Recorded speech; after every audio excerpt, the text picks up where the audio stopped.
Je ne sais pas vous, mais moi, je fais partie d'une famille dans laquelle il fallait absolument être sage, avoir de bonnes notes à l'école, être comme ceci, comme cela. Il fallait être dans un moule, et surtout, ne pas en sortir, ne pas se faire remarquer. J'adore mes parents, et je ne remets pas du tout en cause mon éducation. Mais autant durant l'enfance, il est important d'avoir des règles, autant à l'âge adulte, ces limites peuvent parfois nous étouffer. Des livres comme La magie de voir grand font partie de ces œuvres qui nous permettent de nous remettre en question, de repenser nos objectifs de vie. À sa lecture, on se rend compte qu'on se fixe ses propres limites, et ce, quel que soit le domaine, au niveau financier, professionnel ou relationnel. Le système dans lequel on est fait que l'on sort de l'école avec comme principale ambition de trouver un job. Et malheureusement, on doit faire avec les offres qu'il y a, quitte à accepter un boulot qui ne nous plaît pas vraiment. On reste bloqué dans ce système jusqu'à la retraite. Et avec un peu de chance, on est encore assez en forme pour en profiter quelques années. Bon, vous le savez, si vous me suivez depuis quelque temps, ce n'est clairement pas la vision que j'ai de la vie. Et la lecture de ce livre me l'a confirmé à plusieurs niveaux. Et c'est pourquoi j'ai été très intéressé au cours de sa lecture. Je vais vous présenter 4 idées que j'ai particulièrement appréciées, issues de cet ouvrage. La première idée que j'ai retenue est que la majorité des personnes se bloquent par le fait de se trouver trop d'excuses. Certains vont avancer qu'ils sont trop vieux pour démarrer une nouvelle activité.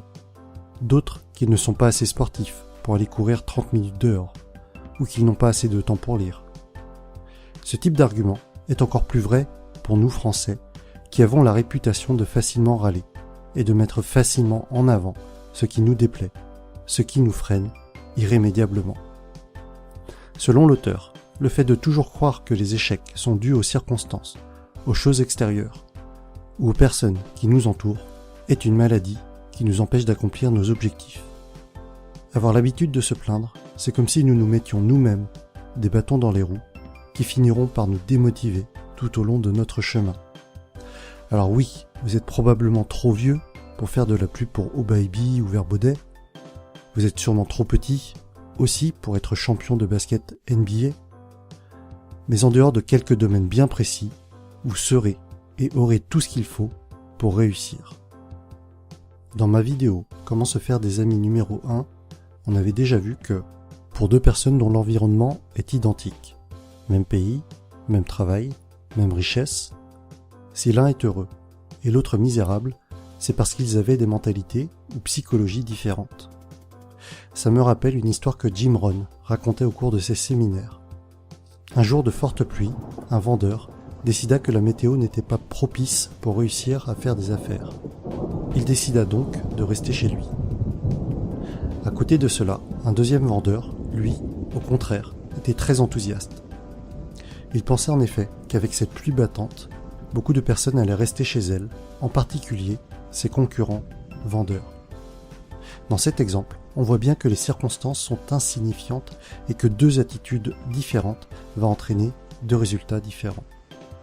Évidemment, je vous encourage à revisionner ma vidéo sur le choix du bonheur, dans laquelle je vous avais proposé de retenir l'équation E plus R égale A, et qui est en plein dans ce sujet.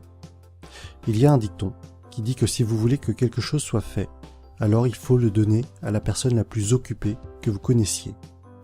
En effet, les personnes occupées, lorsqu'elles s'engagent, ne cherchent pas d'excuses, elles font vraiment les choses. Et pourtant, nous disposons tous du même nombre d'heures dans une journée.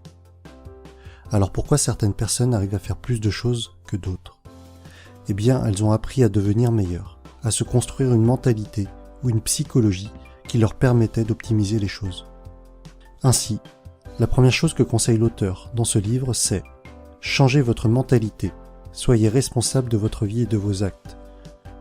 Ne laissez plus les gens autour de vous vous dire ce que vous devez penser ou faire et qui essaient de vous freiner. Et surtout, arrêtez d'avoir trop d'excuses. Et c'est ainsi que vos objectifs deviendront plus faciles à réaliser. » La peur, quelle que soit sa taille ou sa force, est une forme de maladie psychologique.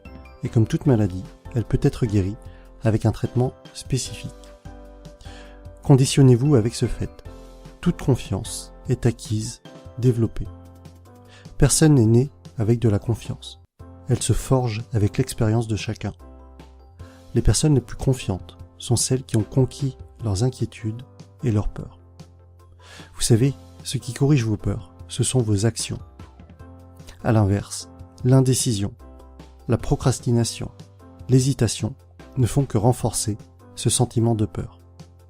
Vous savez, ce projet de chaîne YouTube, je l'ai depuis bien plus d'1 an, et j'ai passé beaucoup de temps à me demander si elle allait plaire et si j'allais trouver un public. Durant tout ce temps, j'ai eu peur. J'ai eu peur de ce que les gens allaient penser, des avis de chacun. Et puis finalement, j'ai décidé de me lancer. Au pire, qu'est-ce que je risquais? Que vous, viewers, vous n'aimiez pas mon contenu? Est-ce que ça aurait été si catastrophique après tout? J'ai donc fini par agir, par avancer, avec la lecture de mes livres, par écrire mes résumés, jusqu'à poster mes premières vidéos. Et même si elles sont loin d'être parfaites, et que mon contenu ne peut forcément pas plaire à tout le monde, j'ai quand même des personnes qui m'encouragent. C'est la deuxième idée que j'ai voulu mettre en avant. L'action soigne la peur. L'auteur nous propose, dans une autre partie du livre, de ne retenir que les pensées positives. Soyons pragmatiques, nous rencontrons tous, tout au long de nos journées, plus ou moins les mêmes difficultés. Un ou une collègue nous embête, un client est un peu trop exigeant, il nous casse les pieds, des bouchons nous font perdre du temps. Et à côté de ça, on aura des petits plaisirs, tels que le sourire de son enfant, un compliment de sa moitié, ou une délicate attention d'un ami, pour vous remercier d'un service que vous lui avez rendu. Nos journées sont toutes ponctuées de bonnes et de mauvaises choses. Eh bien, les personnes qui réussissent auront tendance à ne s'endormir qu'avec les bonnes choses en tête. À l'inverse, les autres vont ruminer leur tracas quotidien. Elles vont se focaliser dessus. Et leur esprit va rester bloqué sur ces choses, qui non seulement sont négatives, mais en plus continuent à encombrer leur esprit. Les personnes à succès ne s'attardent pas sur les choses négatives, surtout pour de petites choses insignifiantes. Elles ne sont pas rancunières, ne ruminent pas les choses. Elles vont se concentrer sur ce qui a du sens et ce qui va aider à les faire avancer. Sur ma chaîne YouTube, nous avions déjà évoqué qu'il était important de visualiser ses objectifs, que ce soit dans la vidéo « Réfléchissez et devenez riche » ou dans la partie V de la méthode Savers, décrite dans mon résumé du livre The Miracle Morning.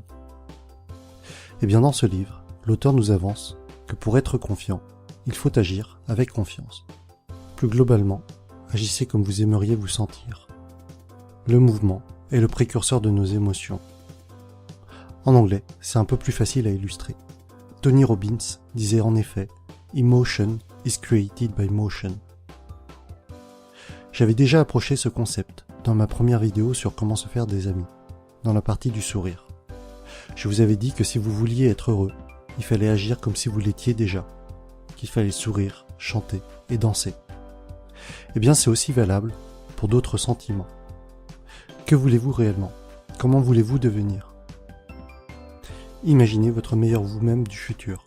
C'est peut-être vous dans 1 mois ou vous dans 2 ans. Mais en commençant tout nouveau challenge, comme si vous aviez déjà la qualité souhaitée en vous, vous vous rendrez compte que votre confiance sera boostée et qu'il sera plus facile de démarrer. La prochaine fois que vous êtes stressé par une situation, imaginez ce que la version idéale de vous-même ferait. Puis, agissez comme elle, copiez-la.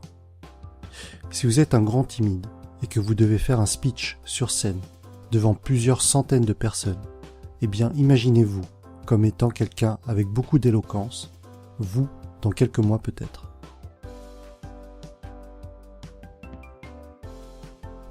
En conclusion, ce livre est une véritable perle. Je vous le conseille fortement si vous ne l'avez pas déjà lu. Vous trouverez un lien pour le commander dans la description. Nous avons vu les 4 étapes suivantes. En 1, que le fait d'avoir trop d'excuses était très néfaste et que cela nous empêchait d'aller de l'avant. En 2, que si nous avions peur de quelque chose, plutôt que de nous freiner, il était préférable d'agir pour la surmonter. Après quelque temps, on se rendra compte que l'étape franchie n'était pas si effrayante que cela après tout. En 3, nous avons aussi vu qu'il fallait essayer de faire le tri dans nos pensées régulièrement. Ne retenez que le meilleur. Oubliez les idées parasites, les choses peu importantes qui vous polluent l'esprit. Enfin en 4, essayez d'agir comme votre meilleure version de vous-même agirait. Imaginez que votre situation actuelle se déroule quelques années plus tard, lorsque vous serez devenu bien meilleur. Comment réagiriez-vous ? Pour finir, je vais répéter une citation que j'avais déjà mentionnée dans une autre vidéo.